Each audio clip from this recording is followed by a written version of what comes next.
ना टूटेंगे, ना बिखरेंगे और ना ही सिकुड़ेंगे। इतने ज़्यादा सॉफ्ट और जूसी चपली कबाब की रेसिपी लेकर आई हूँ।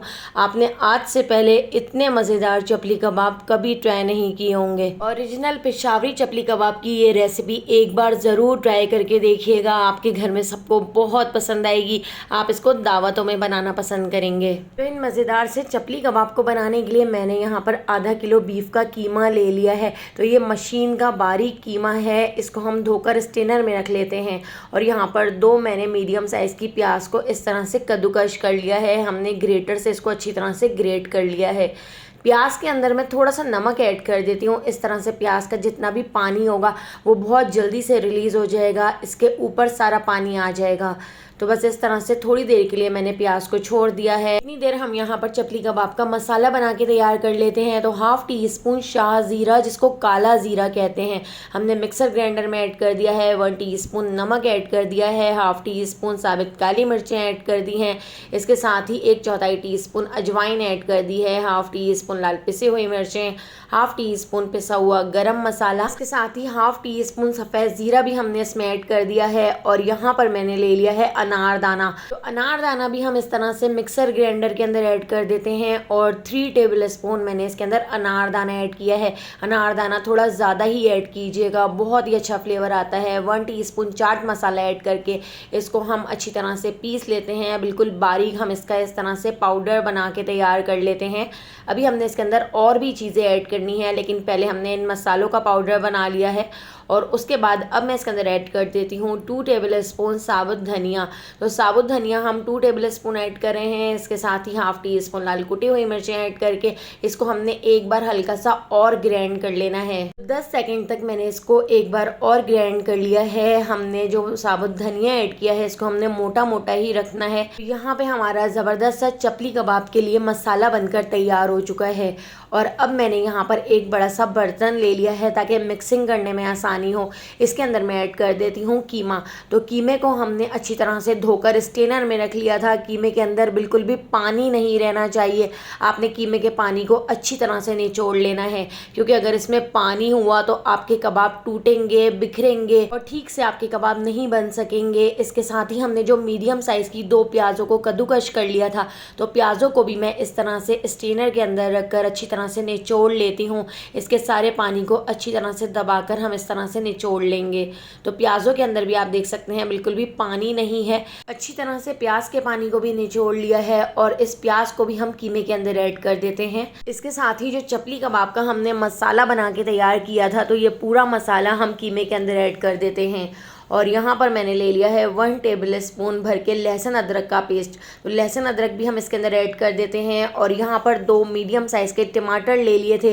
टमाटरों के बीजों को हमने अलग कर दिया था और टमाटरों को छोटे छोटे से क्यूब्स में कट कर लिया था। टमाटर ऐड करने के बाद इसके अंदर मैं 1 अंडा भी ऐड कर देती हूँ। और इसके साथ ही हम इसके अंदर ऐड कर देंगे 1/4 टीस्पून बेकिंग सोडा।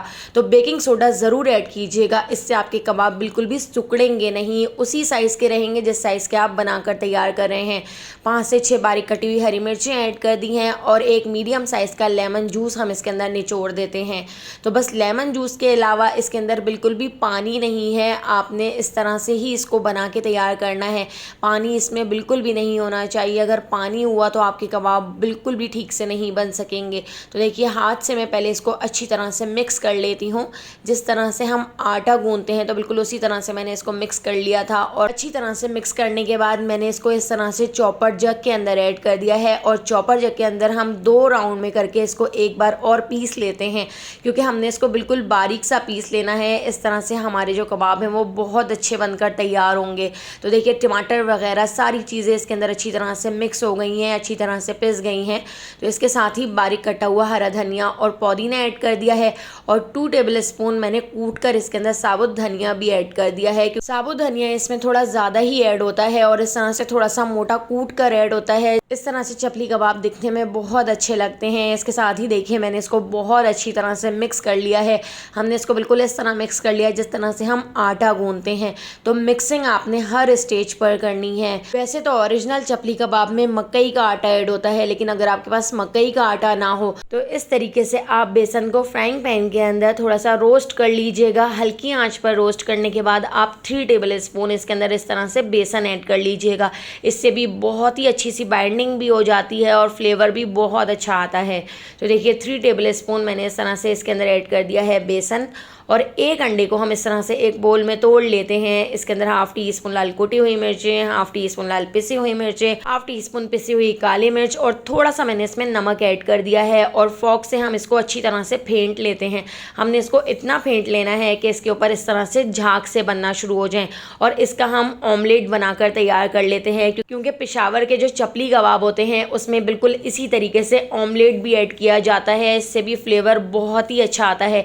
तो एक आपने कच्चा अंडा ऐड करना है और एक आपने इस तरह से कच्चा पक्का अंडा ऑमलेट बनाकर ऐड करना है। एक बार आप इस तरीके से चपली कबाब बनाकर ज़रूर देखिएगा। यकीन करें आपको इतने ज़्यादा पसंद आएंगे कि मैं आपको गारंटी दे रही हूँ कि आप अपने घर की दावतों में इसको बनाएंगे। तो ऑमलेट को मैंने बहुत अच्छी तरह से मैश कर लिया है, और मैश करने के बाद हम इस तरीके से इस कीमे के अंदर ऐड करके इसको अच्छी तरह से मिक्स कर लेते हैं।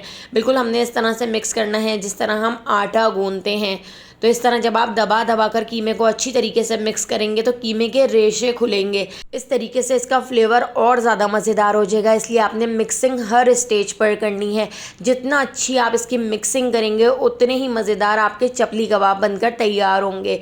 और देखिए अब मैंने यहाँ पर इस तरह से एक पेड़े के साइज़ का ये मिक्सचर ले लिया है, और इस तरह से इसका एक पेड़ा बनाने के बाद हम हाथ पे रख के इसको फ्लैट कर लेते हैं। तो बिल्कुल इसी तरीके से आपने थोड़े से बड़े साइज़ के बनाने हैं, और आप यकीन कीजिए बिल्कुल भी नहीं सिकुड़ेंगे। जिस साइज़ के आप बना रहे हैं बिल्कुल इसी साइज़ के रहेंगे, क्योंकि हमने इसके अंदर मीठा सोडा ऐड किया है। तो देखिए बिल्कुल इसी तरह से हमने सारे चपली कबाब बनाकर तैयार कर लिए हैं। इसके ऊपर मैंने स्लाइस में कट करके टमाटर को चिपका दिया है, और ऑयल के अंदर डालकर हम इसको फ्राई कर लेते हैं। तो मीडियम टू लो फ्लेम पर पहले एक साइड से फ्राई कर लिया था, और फिर पलटकर हमने इस तरह से दूसरी साइड से भी फ्राई कर लिया था। तो यहाँ पे हमारे बहुत ही जूसी, बहुत ही सॉफ्ट और बहुत ही मज़ेदार चपली कबाब बनकर तैयार हो चुके हैं। तो दिखने में जितने ज़्यादा मज़ेदार लग रहे हैं, खाने में इससे भी ज़्यादा टेस्टी हैं, और पराठों के साथ तो इन चपली कबाब का टेस्ट डबल हो जाता है। तो अगर आपको पेशावर के स्पेशल ओरिजिनल चपली कबाब की ये रेसिपी पसंद आई हो तो लाइक, शेयर और सब्सक्राइब कर दीजिएगा। फेसबुक, टिकटॉक या यूट्यूब पे देख रहे हैं तो मेरे चैनल को फॉलो ज़रूर कर लीजिएगा। तो आने वाली वीडियो तक मुझे दीजिए इजाज़त। अल्लाह हाफ़िज़।